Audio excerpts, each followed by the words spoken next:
ये तो था जापान का पहला पड़ाव, और अब आगे क्या हुआ?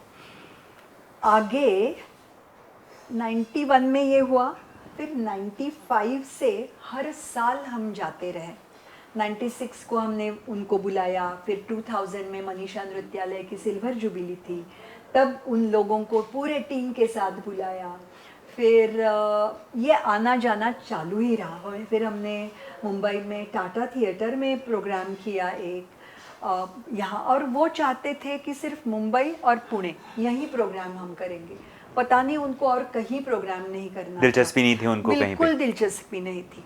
और ये मुंबई का भी प्रोग्राम मैंने इंसिस्ट किया कि टाटा थिएटर में किसी को प्रोग्राम करने को नहीं मिल रहा है, वो लोग पूछ रहे हैं, तो हमने ना नहीं कहना चाहिए, तो टाटा थिएटर के लिए हाँ कहा उन्होंने।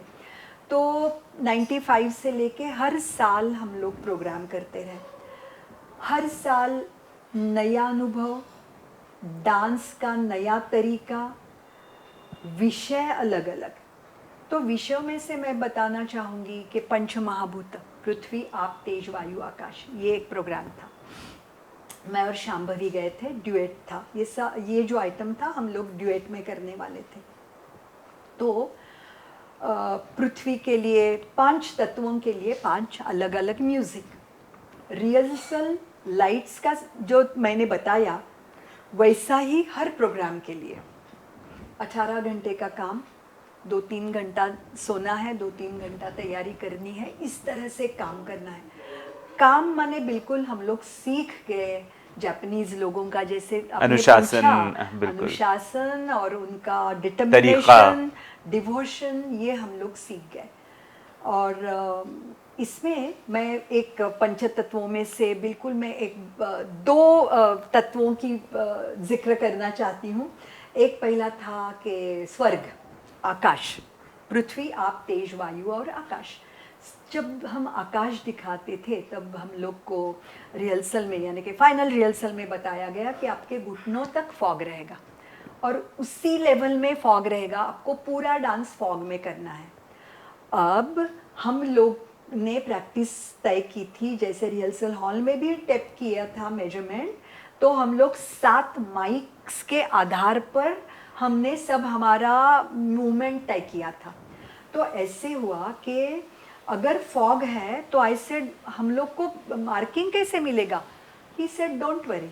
वहाँ पे मैंने वो जो अभी फ्लोरेसेंट लाइट्स, एलईडी लाइट्स, हाँ, लाइट्स लगा रखे हैं, आपको दिखाई देंगे।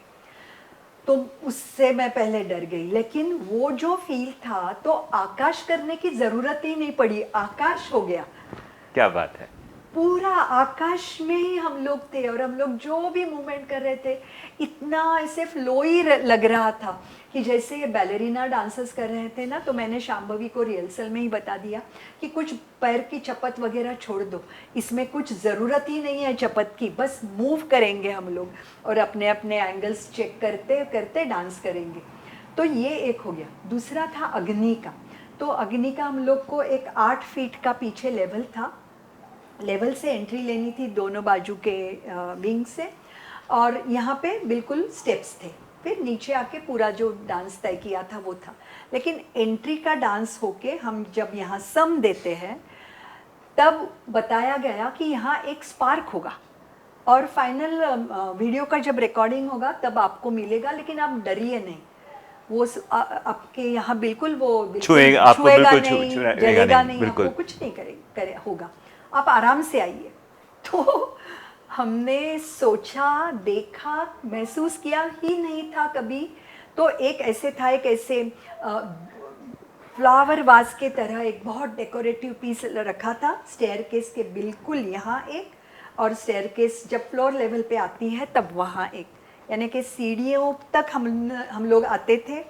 हमने पोज दी, फाट से बिल्कुल हो गया, जो आजकल हम अवार्ड फंक्शंस में देखते हैं वो ना, उस जमाने में ये मैं आपने उस वक्त 95-96 की बात कर रही हूँ, कभी देखा भी नहीं था, कभी नहीं। और वो जब पहले तो ऐसे हुआ क्योंकि पता ही नहीं था कि इससे आवाज़ भी आने वाली है। तो ये हो गया। बस फिर डांस करते करते नीचे आए, नीचे आके जैसे कि फ्लोर लेवल पे आ गए, दूसरा फटाक, ये भी कुछ कम नहीं। जबकि एंड करके पोज लिया तो वो जो सामने पूरा जो लगाया था वो टप टप टप टप टप टप टप टप दी एंड। क्या तो बात। अग्नि तत्व खत्म हो गया। इतना अच्छा लगा, मैं क्या बताऊं, यानी कि कोरियोग्राफी भी इतनी अच्छी तरह से हाईलाइट हो गई इससे। तो ये एक हो गया। फिर पृथ्वी आप तेज, वायु का शायद उन्होंने वो फैन से दिया था या कैसे पता नहीं, लेकिन हम लोग के घाघरे बिल्कुल ऐसे ऐसे चल रहे थे। हम लोग तो हम इतना स्प्रे करके हेयर टाइट रखते हैं तो बाल वाल नहीं उड़े, लेकिन पता चल रहा था कि कहीं से तो भी ब्रीज अरेंज किया है। हाँ। तो ये बहुत अच्छा रहा। ब्रीज से एक बात याद आई, फुकुओका में कुरुमे करके एक शहर है या गांव है, और वहाँ नरिता सान करके एक टेम्पल है। यहाँ नरिता सान माने खन्नो सामा, यानी कि भगवान मानते हैं उस मूर्ति को। एक 200 करीबन 40 फीट की वो मूर्ति है, और वो ऐसे बड़े कमल में वो मूर्ति है, और वो कमल में हम जैसे अर्धनारीश्वर कहते हैं ना, वैसे उन्होंने माना है। तो उनका अर्ध अंग फीमेल है और अर्ध अंग बुद्ध जी का है। उसको वो वात्सल्य स्वरूप देवता कहते हैं। तो उनके हाथ में एक छोटा बच्चा भी है। तो ये मूर्ति खड़ी है 75 फीट पे, 75 फीट पे जो एक कमल है बड़ा सा, उसमें वो मूर्ति समाई हुई है। हाँ, उस पे वो खड़ी है और बिल्कुल। नीचे से उसकी ऊंचाई है 502 हाँ, ये 240 और 240 उसमें 500 हाँ। लिफ्ट नहीं है। और आपको चढ़ते अगर जाके देखना है तो उनके यहाँ तक गर्दन तक 278 स्टेप्स है। तो मैंने देखा, नमस्कार किया, ये सब हो गया। तो मुझे नीचे आने के बाद ताकीमोतो सान कहते हैं कि ये खन्नो सामा जी का बर्थडे है, यानी कि ये देवता का बर्थडे है, इसलिए हमें एक प्रोग्राम करना है। अभी ये जो म्यूज़िक है वो आपने ऊपर जाके उस कमल में करना है।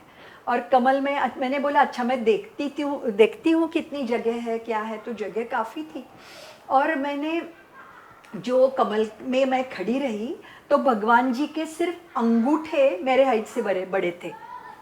यानी कि हमारे यहाँ बाहुबली जी की जैसी मूर्ति होती है ना, वैसे ही वो, मैं जब पीछे मुड़ी तो उनके सिर्फ पैरों का जो अंगूठा था वो मेरे से हाइटेड था। तो मैंने बोला ओ माय गॉड, कहाँ मैं खड़ी हूँ, और मैं नीचे देख रही हूँ तो सब छोटे छोटे, इतने छोटे लग रहे हैं लोग। और मुझे जाना था ये 75 फीट चढ़ के। तो मैंने तय किया कि मैं ये करूँगी, और तब तक फिर क्या करना है, कैसे करना है, ये सब हम लोग का डिसाइड हुआ। तो वहाँ इतना ज़्यादा तेज हवा थी, इतनी तेज हवा थी, बहुत ज़्यादा तेज हवा थी। तो प्रोग्राम के दिन प्रैक्टिस में यहाँ पे इस दिन वीडियो शूटिंग नहीं था, क्योंकि बहुत हवा थी, कभी बादल आ रहे थे तो लाइट्स भी नहीं अच्छे दे रहे थे। और वहाँ भगवान जी के यहाँ जो ओरिजिनल लाइट्स हैं उसमें ही करना था, क्योंकि वो स्टैचू को डिस्टर्ब नहीं करना है, उसके पवित्र को। ज़्यादा कुछ लाइट अरेंजमेंट जो थी वो नीचे ही थी। नीचे एक बड़ा सा चौथरा था बिल्कुल स्टेज की तरह, वहाँ सारे और डांस हो गए। लेकिन वो जो मेरा जो डांस था वो भगवान जी के पैरों के तले था, कमल में था। तो वहाँ जाके किया, बहुत अच्छा रहा प्रोग्राम। फिर मैं नीचे आई उतर के, फिर मेरी एंट्री थी। ये सब बिल्कुल जैसे कि हमने बहुत सारे रिहर्सल्स उस पर किए हैं लेकिन नहीं किए थे। I thought I might get tiredness, ज़्यादा मैं थक जाऊंगी ये ऊपर नीचे करके, तो मैंने नहीं किए थे। मैंने बोला कि नहीं मैं आऊँगी 3 मिनट में, मैं नीचे आऊँगी, आप बिल्कुल चिंता मत करो, मैं आऊँगी। ऊपर भी जाऊँगी। ऊपर जाने के लिए मुझे काफ़ी वक्त था, लेकिन नीचे आने के लिए मुझे बहुत कम वक्त था। तो ये हो गया। और फिर प्रोग्राम ख़त्म होने के बाद वहाँ प्रोग्राम, यानी कि वहाँ डांस मैंने कैसे किया ये सब मेरा मन ही जानता है। तेज़ हवा और म्यूज़िक सुनाई दे रहा था, लेकिन मेरा हाथ मैं जहाँ उसको जाना चाहती हूँ वहाँ नहीं जा रहा था, और इतनी तेज हवा थी, तेज हवा थी। तो मैं बस उसके हिसाब से मूवमेंट करती रही। हाँ। जो तय हुआ था उनमें से कुछ नहीं हुआ, लेकिन मैं ऐसे फ्लोई मूवमेंट्स करती रही।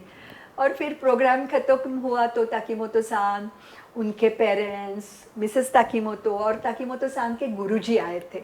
तो वो कह रहे हैं आप बिल्कुल एंजल की तरह लग रही थी जब ऊपर डांस कर रही थी। मैंने बोला सचमुच एंजल ने ही मुझे बचाया है, नहीं तो मैं गिर ही जाती नीचे। तो ये भी एक वो अनुभव अनुभव था। और एक अनुभव था ऐसे ही, वहीं पे एक स्टेज बनाया था और एक एक स्टेप 1.5 फीट की थी। ऐसे 6 स्टेप्स चढ़ के मैं और तेजस्विनी गए थे उस वक्त, मेरी बहू तेजस्विनी, और वो वैसे काफ़ी शॉर्ट है तो उसके लिए भी बहुत डिफ़िकल्ट था कि एक एक पैर में वो 6 स्टेप चढ़ के फिर ऊपर चौथरे में जाके फिर कुछ करना है। ये लोग शायद बहुत अच्छा समझते हैं कि बहुत ज़्यादा कुछ प्रॉपर्टी रखे, बहुत ज़्यादा लेवल्स करे, क्योंकि उनके लाइट का जो सब गिमिक है ना वो वहीं से उभर आता है। ये मैंने सीखा उन लोगों से कि जितना आप डेप्थ देते हो, जितना हाइट देते हो, जितना कर्व देते हो, उससे वो लाइट से वो पूरी ज़्यादा तरह से उभर के प्रकाश आता है। योजना को पूरी तरह से उभर के करेक्ट आता है। करेक्ट। तो वो चढ़ना है और देखो 1.5 फीट की जो स्टेप है, पीछे सारा ऑडियंस है और आपको चढ़ना है और आपको ऐसे करके नहीं चढ़ना है, कितनी डिफ़िकल्ट बात होगी। वो भी मैंने कहा कि मैं फाइनल रिहर्सल में करूँगी, मैं आई नो यहाँ चढ़ना है तो मैं चढ़ूँगी और फिर करूँगी करके। तो चढ़ने में, हाँ, तो प्रोग्राम का दिन आ गया तो फिर वेदर फोरकास्ट था हेवी रेन्स थंडर स्टॉर्म। तो सब लोग बहुत दुखी हो गए, सब स्टाफ आया था, सब मैकेनिज़्म में क्या बोलते हैं, सब इंस्ट्रूमेंट्स आए थे, लाइट्स वगैरह।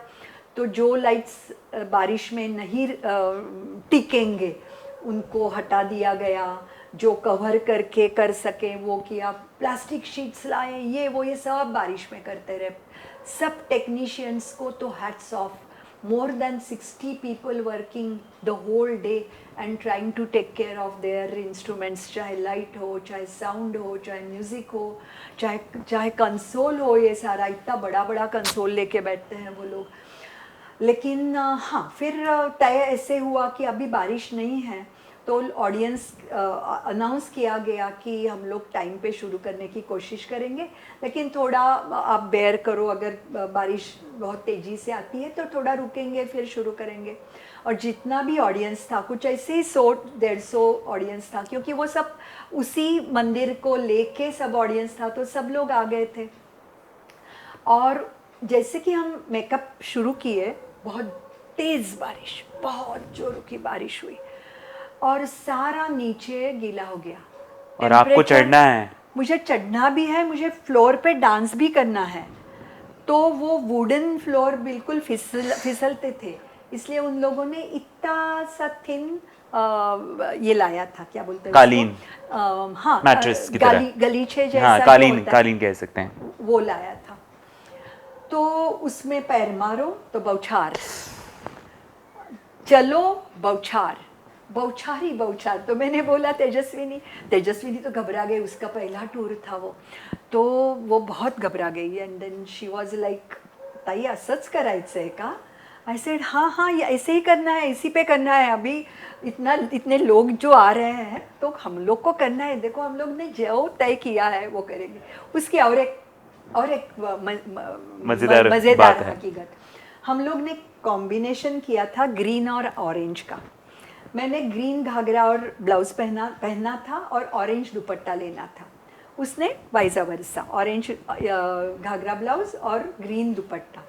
ये तैयार होके मेरे सामने आई, पूरे ऑरेंज होके, ऑरेंज ही दुपट्टा, मेरा दुपट्टा उसने पहना था।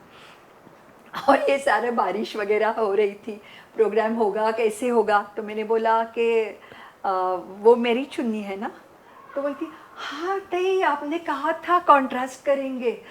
तो मैंने बोला निकाल लूँ, मैंने बोला हाँ तुम्हारे निकालूँ से मुझे पता चल रहा है कि तुम निकालना नहीं चाह रही हो, तो अब मत निकालो, हम लोग ऑरेंज और ग्रीन हो जाएंगे और प्रोग्राम करेंगे। तो हम लोग ने प्रोग्राम शुरू किया। बिलीव मी, वो जो क्या कहते हैं, भगवान जो कसौटी देखता है, हाँ, है आपकी ना, परीक्षा लेता ले रहा है, है। वैसे था वो। हम लोग कभी भी गिरे नहीं, कुछ नहीं हुआ, लेकिन उसी बौछार में करते रहे। उसी तरह से सीढ़ियों पे चढ़े, उसी तरह से पीछे वाले से नीचे आके कर्टन कॉल के लिए एक कर्टन, छोटा कर्टन बाजू होने वाला था, उसमें से एंट्री लिए। और सिर्फ हम ही नहीं, उसके सारे स्टूडेंट्स, खुद ताकीमोतो सान, सब लोग ऐसे ही बिहेव कर रहे थे कि बारिश आ रही है तो आने दो, हम लोग को ये करना है तो हम Show लोग ये must कर go रहे हैं, on. Show must go on.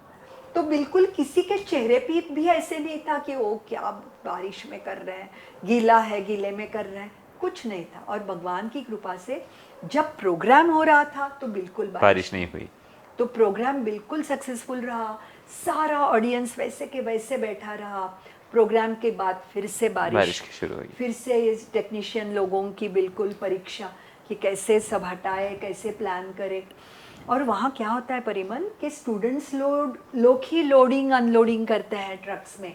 और कई बार मैंने देखा है, मिस्टर ताकीमोतो का जो सीनियर स्टूडेंट है मिस्टर योशियो करके, वो ही ड्राइवर रहता है। तो समझो हमको एक जगह से 7 घंटा ट्रैवल करके जाना है, so he drives the truck the very night he starts. अब एक दफ़ा लोडिंग हो गया ट्रक पे, बस वो ट्रक लेके निकल पड़ता है। तो जब सब स्टूडेंट्स लोग या टेक्नीशियन टीम दूसरे दिन जब पहुंचती है तो ट्रक्स ऐसे लगे रहते हैं कि बस वहाँ से सिर्फ दरवाज़ा खोलो तो बिल्कुल थिएटर के बेसमेंट में सब सामान जाएगा। वहाँ ट्रॉलीज तो रखी हुई रहती है, ट्रॉली से लिफ्ट, लिफ्ट से परफॉर्मिंग फ्लोर पे जाता है। इतना सिस्टमेटिक और इतने बड़े बड़े थिएटर। हाँ, बड़े थिएटर से और एक बात याद आई। एक प्रोग्राम था जहाँ मैं 6 लड़कियों को लेके गई थी और एक झपताल में एक हमने प्रोग्राम यानी कि एक प्रस्तुति की थी। पूरा उसका जो म्यूज़िक डायरेक्शन था वो मिस्टर ताकीमोतो का था। इलेक्ट्रॉन पे ही थी वो, लेकिन बजाने वाले थे कुछ सेट म्यूज़िक के साथ। उनकी एक जो स्टूडेंट थी वो एक्सटेम्पोर बजाने वाली थी हमारे एंट्री के लिए, और पहले 2 आवर्तन, और फिर जो तय किया हुआ म्यूज़िक है उसके साथ वो बजाएगी, इस तरह से था।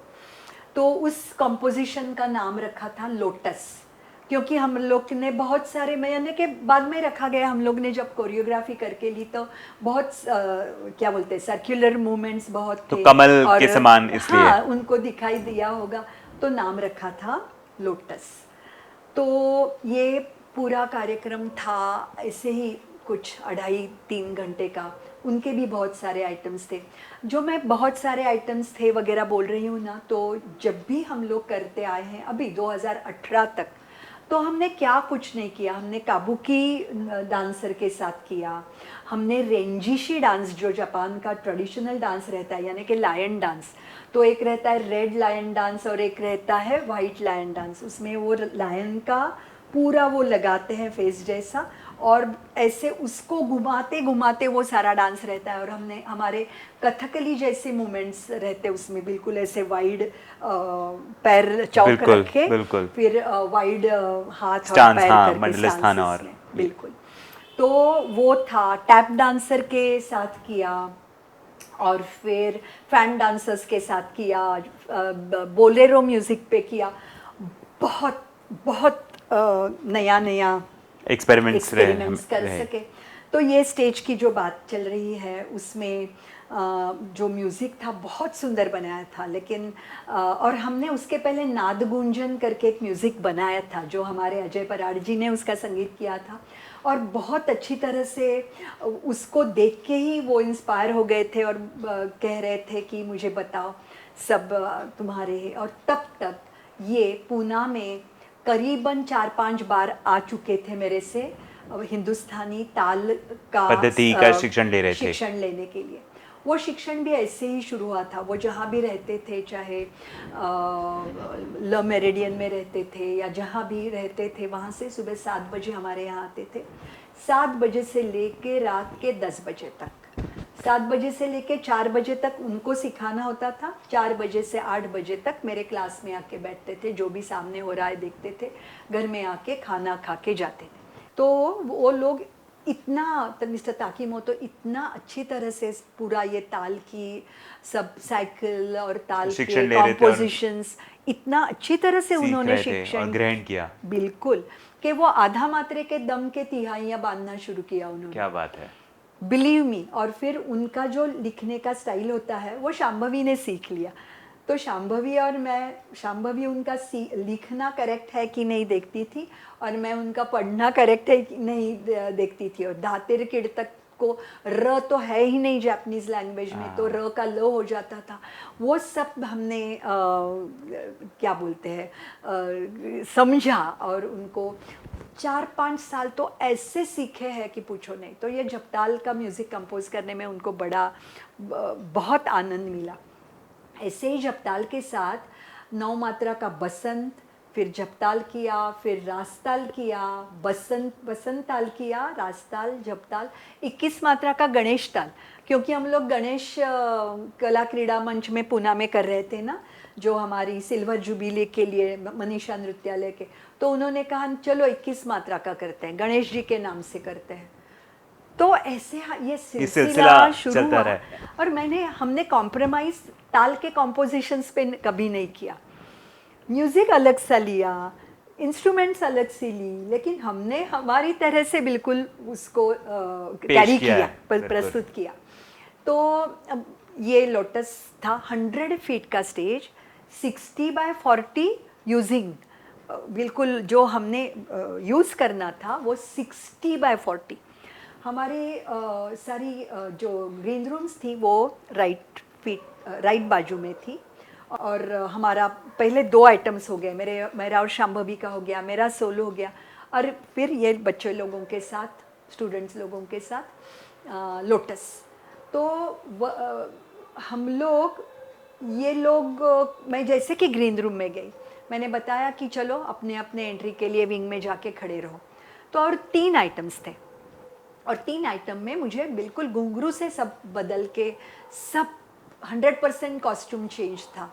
और फिर मुझे और शांभवी को भी स्टेज के लेफ़्ट साइड से ही एंट्री लेनी थी।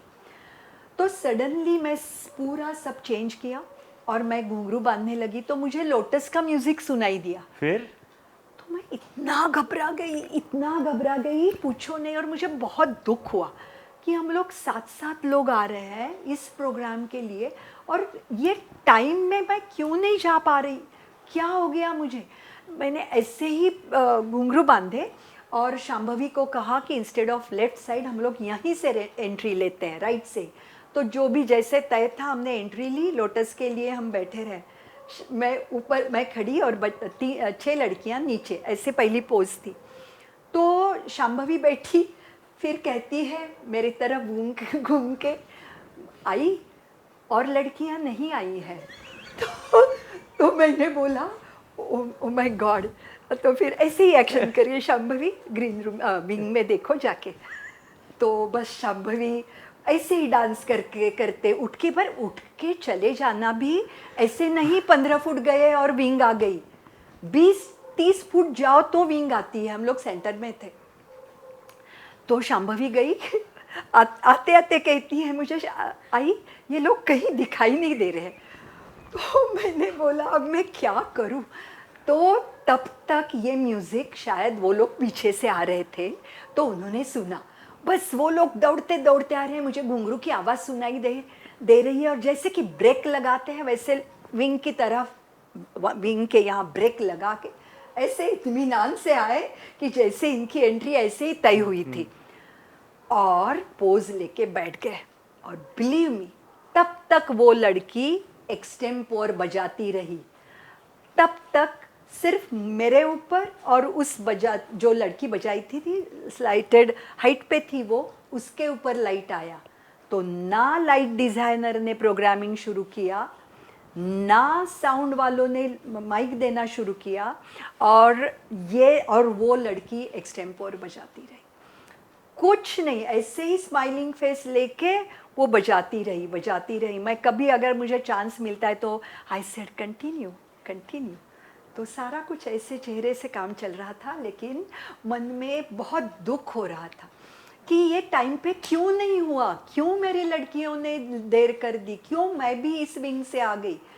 तो बहुत डर गई, बहुत दुख हो रहा था। वो प्रोग्राम हो गया, फिर उसके बाद इंटरवल थी। तो मैंने बोला कि पहले मैं अगले एक्ट का कॉस्ट्यूम चेंज करूँ, I must go to mister and missus Sakimoto san and say I am very sorry, I don't know how it happened, why it happened, but I am very sorry. So I prepare myself और लड़कियों को बोला कि चलो मेरे साथ, सब लोग जाके सॉरी कहेंगे उनको. तो जैसे कि मैंने दरवाज़ा खोला, मिस्टर एंड मिसेस ताकीमोतो, गोमेनासाय, very sorry Manisha sensei, very sorry. तो मैं बिल्कुल अचरज में पड़ गई कि मुझे इन्हें सॉरी कहना है, ये लोग क्यों कह रहे हैं. तो पता है क्या कहा होगा? हाँ. गेज परिमल, क्या कहा होगा उन्होंने? गलती से शुरू किया हम लोगों ने? नहीं, उन्होंने जानबूझ के 3 आइटम्स कट किए, क्योंकि वो जो पहला स्पीच था वो ज़्यादा लंबा हो गया, और ये जो ऑडिटोरियम लिया था वो सिर्फ 12 बजे ख़त्म होता है, इस तरह से लिया था. सो 11 बजे प्रोग्राम ख़त्म होने वाला था. 1 घंटा सब पैकिंग और लोडिंग के लिए, नहीं, एक पैकिंग के लिए. आप नीचे जाके फिर कितना भी काम कर सकते हो, लेकिन स्टेज 12 बज के शिफ्ट 12 बज के 2 मिनट भी हुआ तो अगले शिफ्ट का सब खर्चा, भाड़ा देना पड़ता है. तो इसने अपने मन से ही 3 आइटम्स कट किए थे, और मुझे कहने आया सॉरी.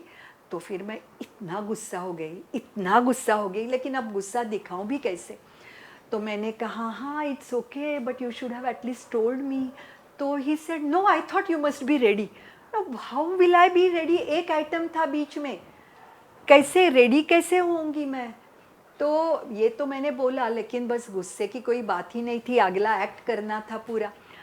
और बिलीव मी, पूरा प्रोग्राम होने के बाद हम लोग सब क्या बोलते हैं, महाराज सब की तरह, बिल्कुल, और सब बादशाहों की तरह, बादशाहों की, महारानियों की तरह हम लोग बिहेव करते रहे, क्योंकि हर कोई, including a technician also, they came to us and said thank you very much, arigato gozaimasu, and this and that, and they said and we got moikai from the audience. Moikai means once more.